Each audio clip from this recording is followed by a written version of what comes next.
The Winter Palace was built to overwhelm. Rising above the Neva River with its endless rows of windows, towering white columns, and vast ceremonial halls, it was never meant to feel ordinary. It was designed to project permanence, discipline, and absolute imperial power.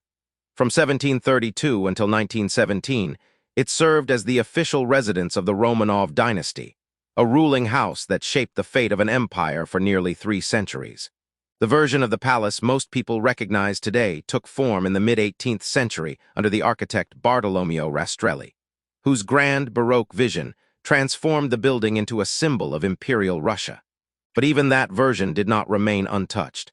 After the catastrophic Winter Palace fire of 1837, the interiors were almost completely destroyed and had to be rebuilt, this time with new technologies and updated systems hidden beneath the same magnificent exterior. But a palace like this was never only about glitter.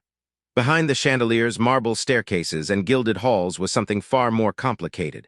It was a place where people had to wake up, dress, wash, eat, sweat, relieve themselves, fall ill, recover, and somehow remain presentable, while living in one of the coldest capitals in Europe.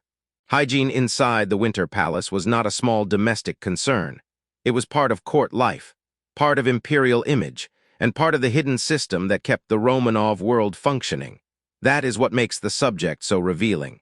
Because when most people imagine the Romanovs, they picture military uniforms, diamonds, grand ceremonies, and glowing halls filled with light.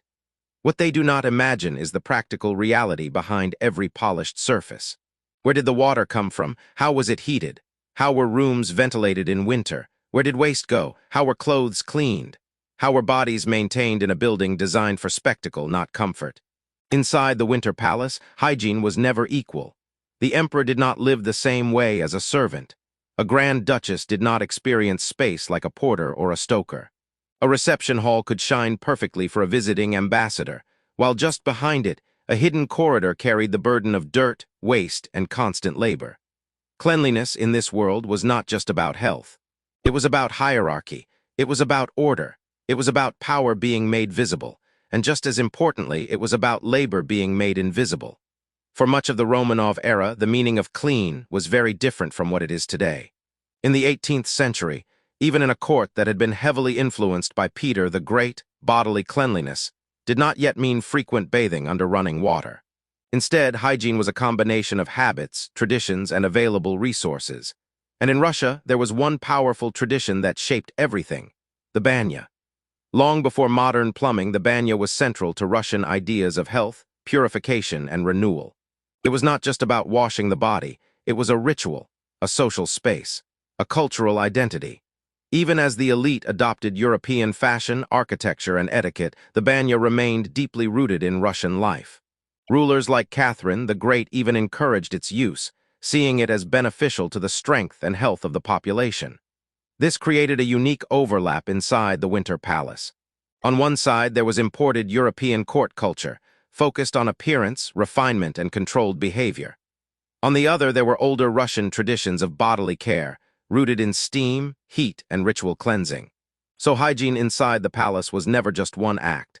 It was a chain of actions: washing at a basin, water being heated and carried by servants, hair being arranged and rearranged, clothes being changed and brushed, corsets being tightened, uniforms being prepared, gloves being replaced, perfumes being applied, rooms being aired, fires being maintained, boots being dried, and only occasionally, when conditions allowed, full bathing taking place. In a building as massive as the Winter Palace, comfort was never automatic. Even basic cleanliness depended on systems working together: water supply, fuel, heating, storage, and above all, human labor. A warm room in a scent. Petersburg winter was already an achievement. A warm room with enough prepared water for proper washing was something even more difficult. That is why hygiene in the Winter Palace was not just about personal habits. It was about infrastructure. It was about logistics. It was about controlling climate, scale, and ceremony at the same time, because this was not just a home. It was an imperial machine. And every clean surface, every composed appearance, every moment of visible perfection depended on something much less visible beneath it. Inside the Winter Palace, hygiene was not maintained by comfort. It was maintained by systems. And in the early decades of the palace, those systems were far from perfect.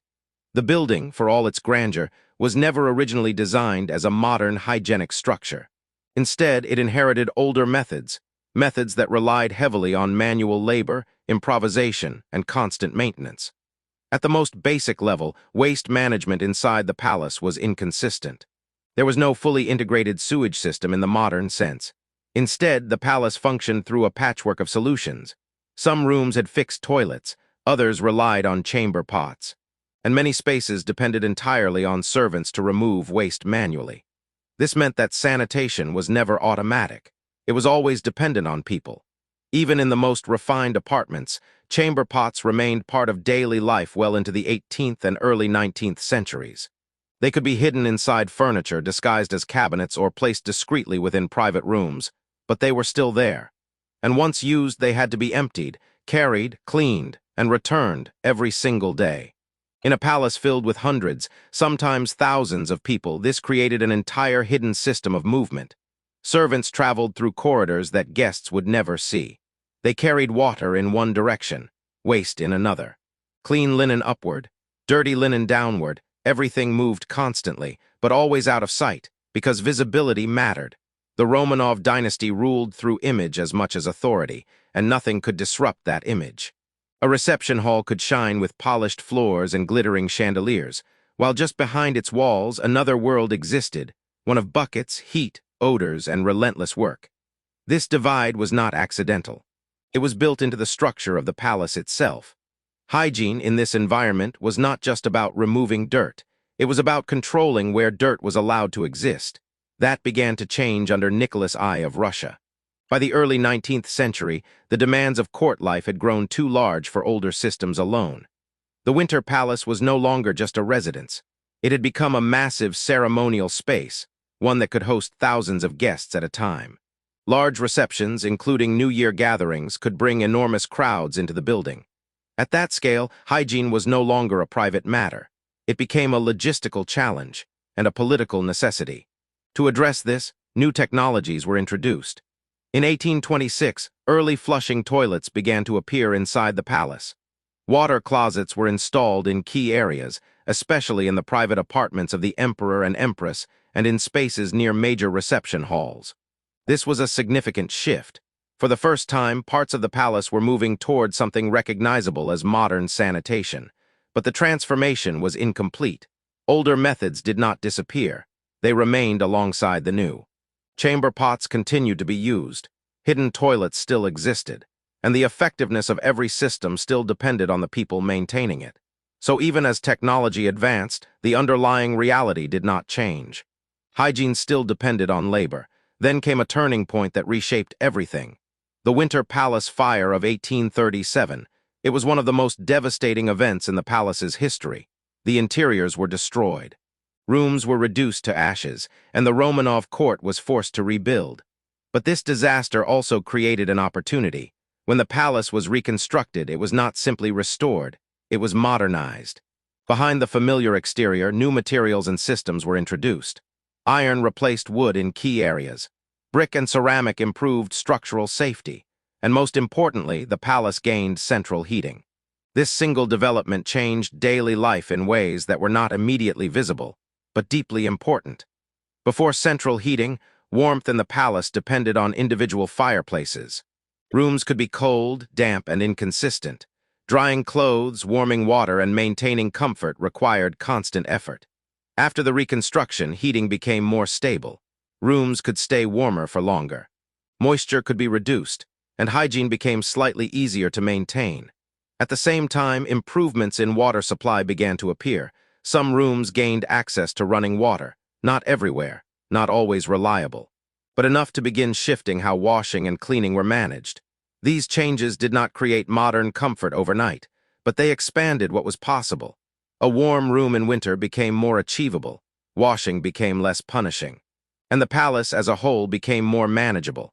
But even after these improvements, the Winter Palace remained what it had always been, a massive living system, full of people, full of movement, full of strain. Because technology could assist hygiene, but it could not replace the human effort behind it. And inside the palace, that effort never stopped. Even after the reconstruction of the Winter Palace following the Winter Palace fire of 1837, the question of hygiene remained far from solved. Because even with improved architecture, central heating, and partial water systems, the palace was still deeply dependent on one fragile resource: water quality. For much of the 19th century, the palace did not have fully modern, safe, and controlled water infrastructure. In practice, this meant that water sources could still be inconsistent, unfiltered, and vulnerable to contamination. One striking detail from historical accounts shows that, for a long time, palace kitchens and services relied directly on the Neva River for water supply.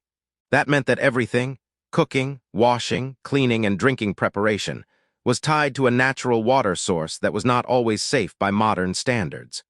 Only much later were filtration and boiling systems introduced for imperial use. This delay highlights an important truth. Even inside one of the most powerful residences in Europe, sanitation improvements were slow, uneven, and incomplete. And water was only part of the problem. The Winter Palace was also a densely populated environment. It was not just home to the Romanov dynasty. It was filled with servants, guards, workers, administrators, cleaners, cooks, and visitors. In many ways, it functioned like a small city enclosed inside a single building. And like any dense city, it faced constant hygiene challenges. One of the most persistent issues was pests. Historical accounts and research on palace life describe the presence of bed bugs, lice, cockroaches, mice, and other urban infestations. These were not unique to the palace. They were common in 19th-century cities, but their presence inside an imperial residence reveals something important. Wealth did not automatically eliminate environmental problems. Closely tied to this was the constant risk of disease. Typhoid, influenza, respiratory infections, and foodborne illnesses were all real threats in crowded environments like the palace. The combination of shared spaces, limited sanitation, and heavy human traffic meant that infection could spread easily. Even imperial status could not fully protect against it. This is where the role of servants becomes central again. Because hygiene in the Winter Palace was not maintained by technology alone. It was maintained by human labor, continuous, exhausting, and largely invisible. Servants were responsible for nearly every aspect of cleanliness. Carrying water, cleaning floors, washing linen, maintaining fires, removing waste, airing rooms, preparing baths, and keeping living spaces presentable. Their movement shaped the entire hygiene system of the palace. Cleanliness did not simply exist in a room. It had to be produced every single day, and that production required a constant cycle of work. Wash, clean, carry, heat, remove, repeat. Behind every polished corridor and glittering hall was this invisible rhythm. And yet, despite their importance, servants rarely appeared in official portrayals of imperial life. The public image of the Romanovs focused on ceremony, authority, and elegance. But that image depended entirely on people who were not part of the image itself. Hygiene also had a visual dimension at court. Cleanliness was not just physical, it was social. A person in the palace had to appear orderly, clothing had to be neat, hair had to be arranged, skin had to be maintained, scent had to be controlled. In elite culture of the 19th century, cleanliness was strongly associated with respectability and discipline. This meant that hygiene extended beyond washing. It included clothing care, grooming, and presentation. Fresh linen was especially important. Clean undergarments were considered a key indicator of personal hygiene. Dirt was not only unpleasant, it was socially risky. Because in a world built on rank and visibility, disorder in appearance could suggest disorder in character. So hygiene in the palace became a layered concept, not just bathing, but dressing, not just cleaning, but presenting, not just removing dirt, but maintaining order in how the body was seen. Even with all these systems, however, the palace remained vulnerable. Infrastructure was still developing. Water systems were still improving. Urban sanitation in St. Petersburg itself was not fully modern. So the palace could not escape the limits of its environment. It could only manage them. And that management always depended on labor, timing, and constant attention. The result was a paradox. The Winter Palace was one of the most magnificent buildings in Europe. Yet beneath its grandeur was a constant struggle to maintain basic hygiene. By the late 19th century, the Winter Palace had changed significantly.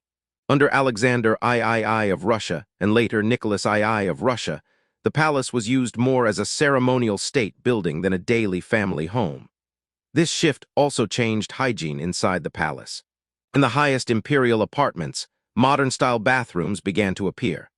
Private bathing areas included marble tubs, shower spaces, and separate water closets.